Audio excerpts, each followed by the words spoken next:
Bom dia, boa tarde, boa noite. Vamos a mais um dia da nossa leitura bíblica de capa a capa, 365 dias, 365 leituras da Bíblia. Hoje a gente vai estar no nosso 9º dia, a gente vai ler do capítulo 26 ao capítulo 27 de Gênesis. Então, vem comigo para a nossa leitura de hoje. Capítulo 26, Isaque na terra dos filisteus. Naquela região houve uma época de falta de alimentos como tinha acontecido antes no tempo de Abraão.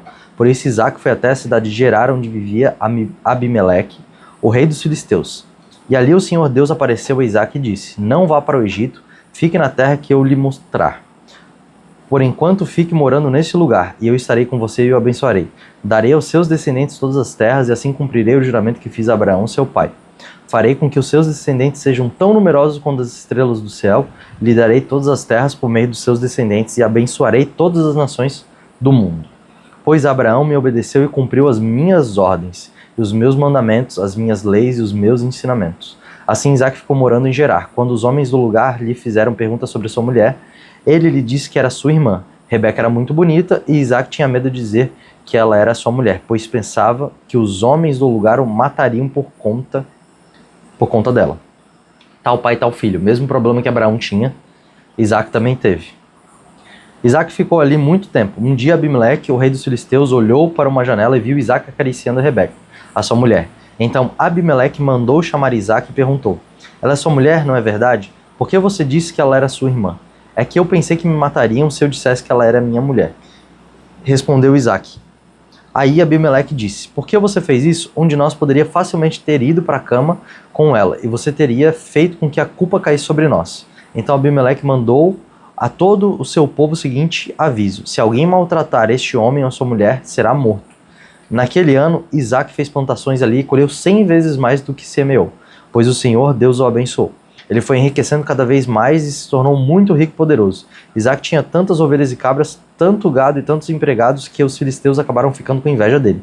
Por isso eles entupiram com terra todos os poços que os empregados de Abraão, pai de Isaque, haviam cavado na terra, no tempo em que Abraão ainda estava vivo. Até que um dia Abimeleque disse a Isaque: Vá embora dessa terra, você ficou muito mais poderoso do que nós. Isaque saiu dali, armou suas barracas no vale de Gerar e ficou morando ali por algum tempo. Ele tornou a abrir os poços que havia sido cavados no tempo de Abraão e os filisteus haviam tampado depois de sua morte. E Isaque pôs nos poços os mesmos nomes que o seu pai havia posto. Um dia os empregados de Isaque estavam no vale abrindo um poço e acharam uma mina de água. Os pastores de Gerar discutiram com os pastores de Isaque, afirmando que a água era deles. Por isso Isaque deu a este poço o nome de discussão. Depois os empregados de Isaque abriram outro poço por causa dele, também houve discussão. Então Isaque pôs o nome dele de inimizade. Isaque saiu dali e abriu outro poço, e como não houve discussão por causa desse, ele o chamou de lugar espaçoso, e disse: Agora o Senhor Deus nos deu um lugar espaçoso para viver nessa terra, e aqui vamos ficar à vontade. Dali Isaque foi para Berseba. Naquela noite o Senhor apareceu a ele e disse: Eu sou o Deus de Abraão, o seu pai. Não tenha medo, pois estou com você. Por causa do meu servo Abraão, eu abençoarei você e farei com que os seus descendentes sejam muitos. Isaque construiu ali um altar e adorou o Senhor. Ele armou as suas barracas naquele lugar e os seus empregados cavaram outro poço. Isaque e Abimeleque fizeram um trato. Certo dia Abimeleque saiu de Gerar e foi conversar com Isaque. Com ele foram seu amigo Azute e Ficol, o comandante do seu exército. Isaque perguntou: Por que é que vocês vieram falar comigo se têm ódio de mim e até me expulsaram da sua terra? Eles responderam: Agora nós sabemos que o Senhor Deus está com você e pensamos que deveríamos fazer um trato com você, selado com juramento. O trato é este: você não nos fará nenhum mal, assim como nós não fizemos nenhum mal a você. Nós fomos bondosos para você e deixamos que você fosse embora em paz. Agora está claro que o Senhor tem te abençoado. Então Isaque preparou um banquete e todos eles comeram e beberam. No dia seguinte eles levantaram bem cedo e fizeram um trato, e cada um fez um juramento. Isaque se despediu deles e eles foram embora com seus amigos. Nesse mesmo dia os empregados de Isaque foram dar-lhe a notícia de que haviam encontrado água no poço que estavam cavando. Isaque pôs nesse poço o nome de Seba, e por isso até hoje o nome daquela cidade é Berseba. As mulheres de Esaú. Quando tinha 40 anos, Esaú casou com Judite, filha de Beeri, e com Basemate, filha de Elon, duas moças hetéias. Essas duas mulheres amarguraram a vida de Isaque e de Rebeca. Agora vamos para o capítulo 27. Isaac já estava bem velho e havia ficado cego. Um dia ele chamou Esaú, seu filho mais velho, e disse: Meu filho, estou aqui, pai, respondeu ele. O pai lhe disse: Você está vendo que eu estou velho e um dia desses vou morrer. Pega o seu arco e suas flechas, vai até o campo e caça um animal. Prepare uma comida saborosa, como eu gosto, e traga aqui para mim. Depois de comer, eu lhe darei a minha bênção antes de morrer. Acontece que Rebeca escutou o que Isaac disse a Esaú, por isso, quando ele saiu para caçar, ele disse a Jacó: Escutei agora mesmo a conversa de seu pai com seu irmão Esaú. O seu pai disse assim: Vá caçar um animal e prepare uma comida saborosa para mim. Depois de comer, eu lhe darei a minha bênção na presença de Deus, o Senhor, antes de morrer. Agora meu filho continuou Rebeca. Escute bem e faça o que eu vou dizer. Vá ao lugar onde estão os nossos animais e traga 2 cabritos os melhores. Eu vou preparar uma comida saborosa como seu pai gosta, e você vai levar para ele comer. Depois seu pai vai abençoar você antes que ele morra. Aí Jacó disse à mãe: O meu irmão é muito peludo, e eu não. Se o meu pai me apalpar e descobrir que sou eu, ele vai saber que eu estou tentando enganá-lo. Então ele vai me amaldiçoar em vez de me abençoar. Mas a mãe respondeu: Nesse caso, que a maldição caia sobre mim, meu filho. Faça exatamente o que eu disse. Vai e traga o cabrito para mim. Jacó foi, pegou o cabrito e o levou à mãe. Ele preparou uma comida saborosa como Isaac gostava. Depois ele pegou a melhor roupa de Esaú, que estava guardada em casa, e com ela vestiu Jacó. Com a pele dos cabritos ele cobriu as mãos e o pescoço de Jacó, que não tinham pelos. Depois entregou a Jacó a comida gostosa e o pão que ele havia feito. Então Jacó foi até onde o pai estava e disse: Pai, aqui estou, respondeu ele. Quem é você, meu filho? Eu sou Esaú, seu filho mais velho, disse Jacó. Já fiz o que o Senhor mandou. Levante-se, por favor, sente-se e coma da carne do animal que cacei e depois me abençoe. Assim Isaac perguntou: Mas como foi que você achou sua casa tão depressa, meu filho? Jacó respondeu: O Senhor, seu Deus, me ajudou. Então Isaac disse a Jacó: Chegue mais perto para que eu possa palpar você, assim saberei se você é Esaú mesmo ou não. Jacó chegou perto de Isaac e ele o palpou e disse: A sua voz é a voz de Jacó, mas as mãos parecem de Esaú. Assim Isaac não reconheceu que era Jacó, pois suas mãos estavam peludas como as de Esaú, e por isso ele o abençoou. Mas antes de abençoá-lo, perguntou mais uma vez: Você é mesmo meu filho Esaú? Sou sim, respondeu Jacó. Então o pai disse: Traga-me a carne de caça para que eu coma, depois eu abençoarei. Jacó serviu a comida do seu pai e trouxe vinho, e Isaac comeu e bebeu, e depois disse: Vem cá, meu filho, me dá um beijo.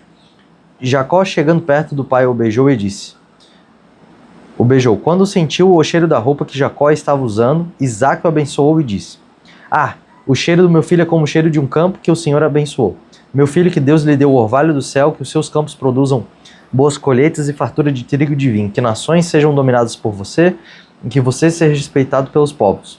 Que você mande nos seus parentes e que os seus descendentes que os descendentes da sua mãe o tratem com respeito.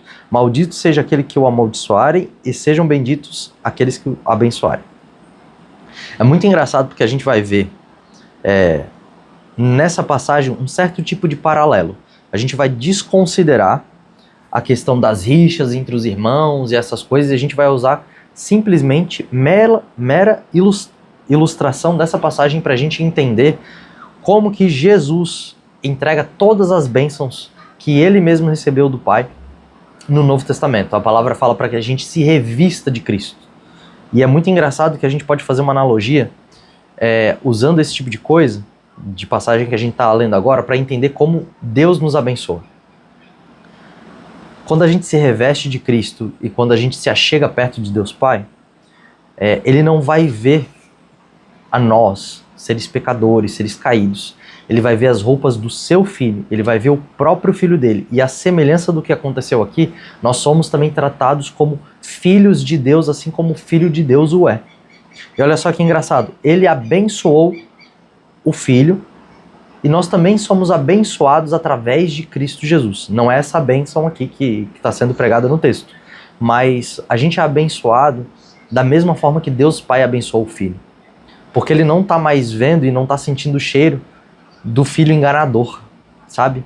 Do filho mentiroso, que era Jacó, nessa época, por estar usurpando o lugar do seu irmão. Mas ele está sentindo o cheiro do filho verdadeiro, do filho que ele tanto amava. E a gente pode fazer esse paralelo muito legal para saber que quando a gente chega diante da presença de Deus, a gente não precisa ter medo mas sim a gente pode ter muita ousadia, porque a gente não está indo mais com as nossas próprias roupas ou como se fôssemos nós pecadores, mas estamos indo com a vida de Cristo em nós, com as roupas de Cristo em nós, com o revestimento de Cristo. E a gente pode ser extremamente abençoado por Deus, somente por a gente entender esse tipo de coisa. Claro, eu estou tirando essa passagem fora desse contexto, não é isso que essa passagem quer dizer, mas é uma forma de ilustrar a realidade espiritual que está disponível para as pessoas que vivem a partir do senhorio de Cristo Jesus e que aceitaram o sacrifício dele por nós. Vamos continuar aqui então a nossa leitura. Esaú pede a bênção do pai. Isaac acabou de dar a bênção e Jacó já ia saindo. Quando Esaú chegou vindo da caça, ele também fez uma comida gostosa e levou para o pai e disse: levante-se, por favor, coma da caça que eu matei e depois me abençoe. Então Isaac perguntou: quem é você? Eu sou Esaú, seu filho mais velho. Isaac ficou agitado e começou a tremer muito e disse: então quem foi que caçou um animal e trouxe para mim? Eu comi antes que você chegasse e dei àquele homem a minha bênção. Ele é quem será abençoado. Quando Esaú ouviu isso, deu um grito cheio de amargura e disse: meu pai, dê a sua bênção para mim também. Porém Isaac respondeu: o seu irmão veio, me enganou e ficou com a bênção que era sua. Esaú disse: essa é a segunda vez que ele me engana. Foi com razão que puseram nele o nome de Jacó. Primeiro ele me tirou os direitos do filho mais velho, agora tirou a bênção que era minha. Pois, o pai, será que o senhor não guardou nenhuma bênção para mim? Isaac respondeu: já dei a Jacó autoridade sobre você e fiz com que todos os parentes de Jacó sejam escravos dele. Também disse que ele terá muito trigo e muito vinho, agora eu não posso fazer nada por você, meu filho. Porém Esaú insistiu: será que o senhor não tem só uma bênção? Abençoe também a mim, meu pai. Ele começou a chorar muito. Então Isaac disse: você viverá longe de terras boas, longe de orvalho que cai do céu. Você viverá pela sua espada e será empregado do seu irmão. Porém, quando você se revoltar, se livrará dele. Amém? Ah não, perdão, faltou os últimos capítulos aqui. Esaú ficou com ódio de Jacó porque o seu pai tinha dado a ele a bênção, então pensou assim: o meu pai vai morrer logo, quando acabaram os dias de luto vou matar o meu irmão. Rebeca ficou sabendo do plano de Esaú e mandou chamar Jacó e disse: escuta aqui, o seu irmão Esaú está planejando se vingar de você, ele quer matá-lo. Por isso, meu filho, preste atenção, vá agora mesmo para a casa de Labão, meu irmão, que mora em Harã. Fique algum tempo lá com ele até que passe o ódio do seu irmão. E ele esqueça aquilo que você lhe fez. Nessa ocasião, mandarei alguém para trazer você de volta. Não quero perder os meus 2 filhos num dia só. Depois, Rebeca foi falar com Isaac e disse: estou aborrecida da vida por causa das mulheres hetéias com que Esaú casou. Se Jacó também casar com essas 2 hetéias, será melhor que eu morra. E esse é o fim da nossa leitura de hoje. Espero que você possa ter aproveitado bastante. Espero que a gente possa ter mergulhado ainda mais profundamente na palavra e que isso possa ter abençoado teu dia, tua tarde, tua noite. Até amanhã e que Deus te abençoe.